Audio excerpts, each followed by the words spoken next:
전도서 2장 18절부터 26절입니다. 내가 해 아래에서 내가 한 모든 수고를 미워하였노니 이는 내 뒤를 이으리에게 남겨주게 됨이라. 그 사람이 지혜자일지 우매자일지야 누가 알랴마는 내가 해 아래에서 내 지혜를 다하여 수고한 모든 결과를 그가 다 관리하나니 이것도 헛되도다.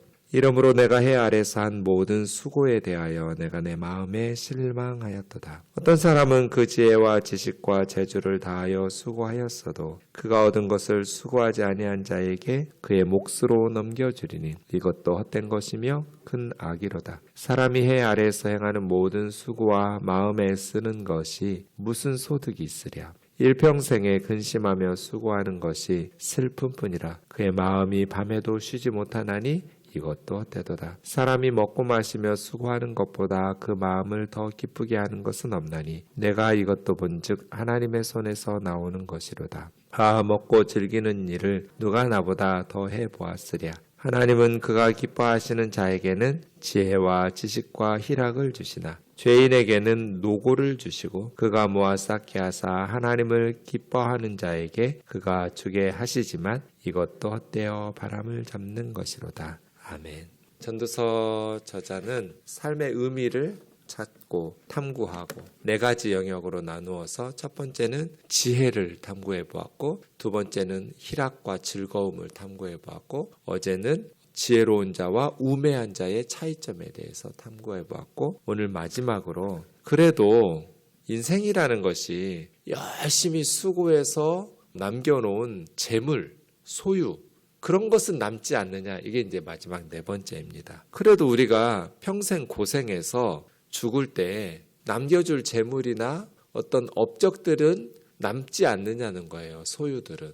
근데 이게 네 번째인데요. 18절부터 보겠습니다. 그래서 평생 수고하여 남겨놓은 소유. 하지만 해 아래서 내가 한 모든 수고를 미워하였노니 이는 내 뒤를 이으리에게 남겨주게 됨이라. 네, 왕이 그 다음 왕에게 물려주거나 아니면 부모가 자녀에게 물려주거나 은퇴하는 목사가 후임 목사에게 물려주거나 이런 식으로 이을 자에게 물려주고 떠나죠. 문제는 19절이죠. 그 사람이 지혜자일지 우매자일지 누가 알랴마는 해 아래서 내 지혜를 다하여 수고한 모든 결과를 그가 다 관리하리니 이것도 헛되도다. 왜냐하면 21절에 있는 것처럼 어떤 사람은 지혜와 지식과 재주를 다하여 수고하였어도 그가 얻은 것을 수고하지 않은 자에게 그의 몫으로 넘겨주는데 그가 지혜자일지 우매자일지 우매자라고 해서 안 넘겨주고 떠날 수 없잖아요. 지혜자이면 너무나 보람되고 좋겠죠. 내가 일평생 지혜와 지식 그리고 수고와 노력을 해서 먹을 거 안 먹고 입을 거 안 입고 허리띠 졸라매면서 그렇게 아끼고 절약하고 쌓아서 모아가지고 넘겨주었어요. 그런데 그 사람이 지혜자라면 그것을 발판으로 정말 하나님 기뻐하시는 많은 사람들을 복되게 하는 그런 리더가 되겠지만 어리석은 자가 물려받아도 다 물려주고 떠나야 돼요. 우매자라고 해서 안 물려주고 떠날 방법이 없어요. 그래서 이것도 참 헛되도다라고 말하는 겁니다. 지혜자일지 우매자일지 우리가 알 수가 없어요. 물론 최선을 다해서 지혜자가 물려받도록 노력은 하겠죠. 근데 그거 알 수가 없어요. 쌓아 올리는 것은 오랜 시간이 걸려요. 집을 지을 때도 그렇죠. 건축할 때는 많은 시간이 걸려요. 그런데 그 건물을 허물어뜨리는 건 순식간이에요. 나라도 그렇고 교회도 그렇고 가정도 그런 것 같아요.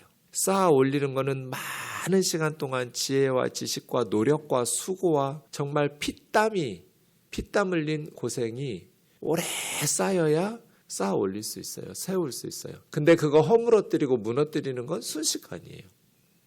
우리 교단의 한 교회 원로 목사님이 주변에서 다 만류하는데 고집 피우고 후임 목사를 미국에서 데려다가 세웠어요. 그런데 얼마 지나지 않아서 후회하기 시작하면서 이 목사님은 새벽에 일어나면 사모님한테 냉수 한 사발 가져오라고 그래가지고 아침에 눈 뜨면 하시는 것이 냉수 한 대접시 마시 그러면서 탄식하면서 기도하고 정말 마지막이 고통스럽게 살다가 천국에 가셨어요. 교회를 개척해서 세우고 정말 많은 피눈물을 흘려가면서 많은 수고를 통해서 수십 년에 걸쳐서 기도하면서 말씀을 양육하고 가르치면서 교회를 세우지만 지혜자가 물려받을지 우매자가 물려받을지 알 수 없지만은 누가 알냐마는 해 아래서 한 모든 수고가 헛되다. 내가 수고한 것을 물려받은 전혀 수고하지 않은 그 사람 물려받을 텐데 순식간에 무너뜨려요. 망가뜨려요. 좋은 교회를 만드는 건 오랜 시간 많은 노력이 필요하지만 그 교회를 무너뜨리는 데는 1년도 안 걸려요. 순식간이에요. 교회뿐 아니죠. 인생이라는 것이 그래도 수고해서 쌓아놓고 모아놓고 그런 어떤 재물이나 소유나 업적이나 결과들을 남겨놓고 죽으니까 의미가 있지 않을까? 그래도 가치 있지 않을까? 전도자는 그걸 물려받을 사람이 지혜자일지 우매자일지 누가 알냐마는 누가 알 수 있어요? 그래서 헛되다는 거예요. 22절 사람의 해 아래에서 행하는 모든 수고와 마음에 애쓰는 것이 무슨 소득이 있으랴? 대답은 아무 소득도 없다. 일평생 근심하며 수고하는 것이 슬픔뿐이라. 밤에도 쉬지 못하고 밤에는 좀 쉬어야 하잖아요. 마음이. 그런데 마음이 밤에도 쉬지를 못해요. 근심하고 걱정하고 수고하고 노력하고 이것도 헛되도다. 네 가지 모두 실패. 그래서 마지막 24절에서 26절까지 그럼 어떻게 할 것인가 하는 거죠. 그럼 어떻게 살아야 돼요? 24절입니다. 사람이 먹고 마시며 수고하는 것보다 그 마음을 더 기쁘게 하는 것이 없나니 내가 이것도 본즉 하나님의 손에서 나오는 것이다. 그러니까 먹고 마시고 수고하는 것 자체에서 기쁨을 누려야 된다는 거예요. 이게 지혜예요. 미래를 위해서 현재를 포기하지 말고 지금 먹고 마시고 수고하는 것을 통해서 기쁨을 누리면서 살라는 거예요. 근데 대부분 우리 어떻게 살아요? 미래를 위해서 지금 힘든 걸 참고 살아요. 이렇게 추운데 일어나서 출근해야 돼. 직장 가는 게 막 우시장에 끌려가는 소처럼 끌려간다면 그럼에도 불구하고 회사에 왜 가요? 내가 은퇴하면 진짜 편안한 노후를 위해서 꾹 참고 그건 어리석은 거라는 거예요. 회사 가지 말라는 게 아니라 이왕 할 일이라면 지금 먹고 마시고 수고하는 그 일하는 것 자체를 기쁨과 즐거움으로 만들 수 있는 게 지혜죠. 한 후배가 이혼 증서 도장 찍고 찾아왔어요. 그래서 펑펑 울면서 제 앞에서 몇 시간을 얘기를 했어요. 듣고 보니 이혼해야겠어요. 목사는 이혼시키면 안 되잖아요. 애가 둘이나 있는데. 근데 듣고 보니 얘는 이혼 안 하면 살 길이 없는 거예요. 우울증에 걸려서 굉장히 좋은 자매였어요. 그런데 남편 때문에 우울증에 걸려가지고 정신과에 입원을 하고 낫지를 않아요. 그냥 남편하고 갈라서기 안 하면 얘는 죽게 생겼어요. 어떻게 꾹 참고 살라고 그래요. 정신병원에 입원을 해도 낫지를 않고 아무리 우울증약을 먹어도 낫지를 않는데. 왜 그러냐면 남편이 아주 쥐잡듯이 잡아요. 자기 와이프를. 돈 하면서. 냉장고 열면서 계속 잔소리해요. 먹고 다 먹고 쓰라고 왜 먹지도 않을 거 냉장고에 쟁여놨다가 버려. 우리가 늙어서 아이들 가르치고 건물이라도 사가지고 나중에 내가 회사 언제 쫓겨날지 모르는데 남편도 교회 다녀요. 집사예요. 대기업에 다녀서 연봉이 1억이 넘어요. 그런데도 언제 쫓겨날지 모르니까 그 전에 얼른 모아가지고 아이들 교육시키고 나중에 우리 늙어서 편안하게 살려면 월세 받으면서 살려면 지금 허리띠 졸라매야지. 아내도 열심히 회사 다니면서 일하고 그렇게 제가 아는 5대 짠순이 중에 하나인데 계속해서 남편이 잔소리해요. 퇴근하는 남편 발소리만 들어도 심장이 벌렁거려요. 또 뭐라고 혼날까. 그 남편을 불러다가 제가 욕을 해줬어요. 한 바가지를 욕을 쏟아부어줬어요. 이 멍청한 놈아. 이 미련하고 바보 같은 놈아. 너 가정 깨고 싶냐? 너 이혼하고 싶어? 아니요 목사님. 근데 이혼 안 할 방법이 있냐? 누가 너 같은 놈하고 은퇴하고 해외여행 다니고 싶어? 어떤 마누라가? 어떻게 예수 믿는다는 사람이 하나님을 믿고 신뢰하면서 살아야지. 언제 회사에서 쫓겨날지 모르니까 불안해가지고 돈 하면서 네 와이프가 뭐 명품 걸치고 다니는 거 봤냐? 백화점 다니면서 호화롭게 쇼핑하는 거 봤냐? 그런 좋은 아내를 하나님이 주셨는데 어쩌면 그렇게 뭐가 그렇게 불안하고 두려워서 돈돈 하면서 젊었을 때 좋아야지. 늙어서 은퇴해서도 같이 여행 다니고 싶지.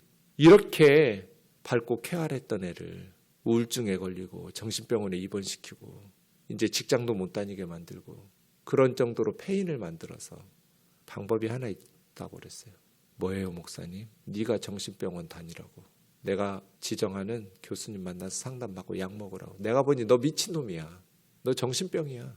토요일마다 다니라고. 목사님, 저 회사가 토요일에도 출근하기도 하고 한 번이라도 빠지면 넌 이혼이야. 내 말 한마디면 네 와이프 이혼 도장 찍는 거 알지? 그 뒤로 2년 동안 그 바쁜 녀석이 정신과를 상담받고 매주 병원에 다녔어요. 2년 후에 만났어요. 그 자매가 남편 요즘 어때 했더니 딱 이렇게 대답해요. 사람이 변하나요? 그런데 요즘은 병원 다니면서 자기가 뭘 잘못했는지는 아니까 참고 살만해요. 이렇게 대답해요. 그럼 참고 살아라. 아이들 봐서라도. 지금 먹고 마시고 수고하는 것보다 마음을 더 기쁘게 하는 것이 없나니 일상생활에서 은퇴 후의 삶을 위해서 지금 현재를 불행하고 꾹꾹 눌러 참고 살지 말고 은퇴할 때까지 살아있을지 죽을지 어떻게 알아요? 그거 물려준 사람이 지혜자일지 우매자일지 어떻게 알아요? 지금 행복하지 못한데 어떻게 미래가 행복해요?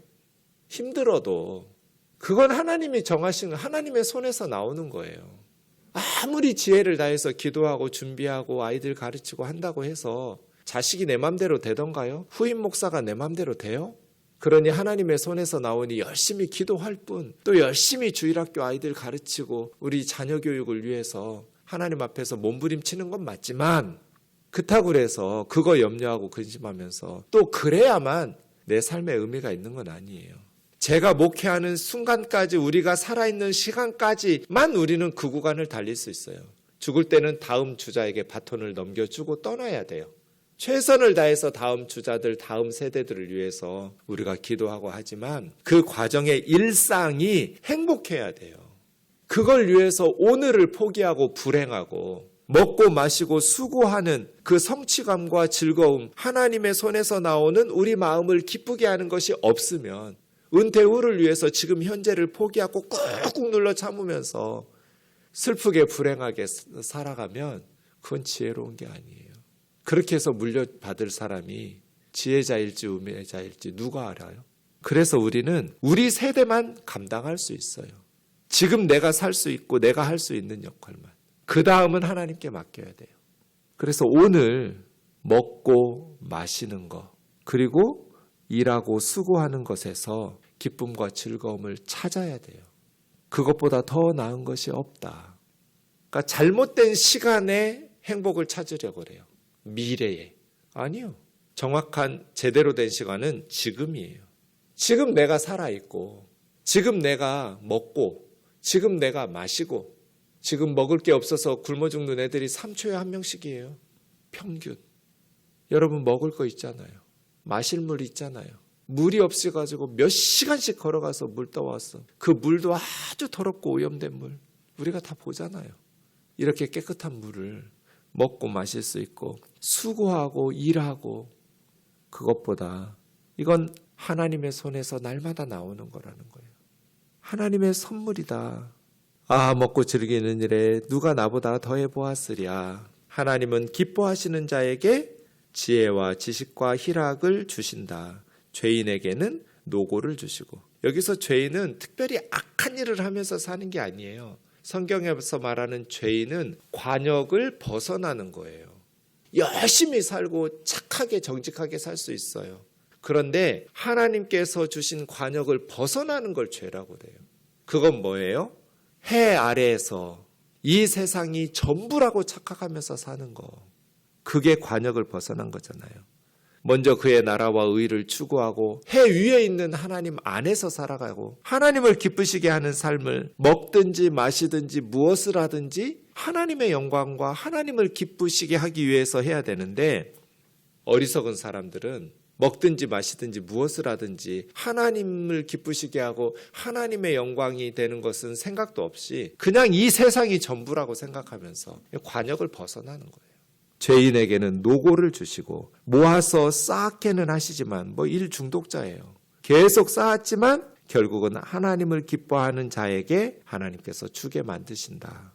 결론, 이것도 어때요? 바람을 잡는 것이로다. 세상의 모든 노력과 수고와 지혜와 수고는 헛되다. 그러나 그럼에도 불구하고 매일 일상생활에서 먹고 마시고 일하는 것에서 하나님이 주신 기쁨을 찾아 누리라는 거예요. 나중에 미래에 그렇게 어리석게 살지 말고, 미래를 위해서 우리가 저축도 하고 준비도 해야 하지만 지금 오늘 먹고 마시며 일하는 하나님이 주신 것 먹으면서, 하나님이 주신 것을 마시면서 하나님께서 주신 수고하는 데서 기쁨과 즐거움을 찾아 누리라는 거예요. 결과 때문에 기뻐하지 말고 그 과정을 즐기라는 거예요. 그래서 우리 장로님 카톡에 보면 이 일을 놀자 항상 그렇게 써놔요. 일을 어떻게 놀아요? 하나님이 주신 어차피 내가 해야 될 일들 즐기면서 할 수 있다면, 그 안에서 기쁨을 찾을 수 없다면 엉뚱한 미래에서 찾으려고 하지 말고, 기도 제목이죠. 하나님께서 주신 하나님의 은혜를 누리면서 매일매일 일상을 살아가는 지혜를 하나님께서 우리에게 깨우쳐 주시기를 기도하겠습니다. 하나님 아버지, 하나님은 우리에게 날마다 기뻐하라고 말씀하셨습니다. 그것을 꼭 지혜로운 사람이 물려받아서 내 수고가 미래에 더 잘 되고 형통할 것을 누가 장담할 수 있겠습니까? 하지만 그저 하나님 앞에서 내가 살아있는 날 동안 하나님을 기쁘시게 하고 먹든지 마시든지 무엇을 하든지 하나님을 위해서 한다면, 하나님의 영광을 위해서 하나님을 기쁘시게 하는 삶을 추구하면서 우리가 하루하루 살아가고 있다면, 비록 우리를 기억하는 이 없고 우리의 삶이 위대한 업적을 남기지 못한다 할지라도 그것은 하나님 보시기에 값진 삶이었음을 기억하게 하시고, 우리 우면동 식구들 매일의 일상의 생활에서 똑같은 일들이 반복되는 하루하루이지만 하나님의 은혜 안에서 늘 새롭게 하나님을 만나고 하나님 앞에 찬송하며 기도하며 살아갈 수 있도록 인도하여 주옵소서. 오늘 또 이 새벽에 우리가 기도하러 모였습니다. 또 삶의 처소에서 흩어져서 예배하고 있습니다. 바로 이 순간 하나님의 은혜요, 하나님 앞에 영광 돌리는 예배의 시간이 되게 하신 것을 감사하면서 하나님 앞에 우리의 삶이 값지게 기뻐하며 영광 돌리는 삶 될 수 있도록 은혜 베풀어 주시옵소서. 예수님의 거룩하신 이름으로 기도하옵나이다. 아멘.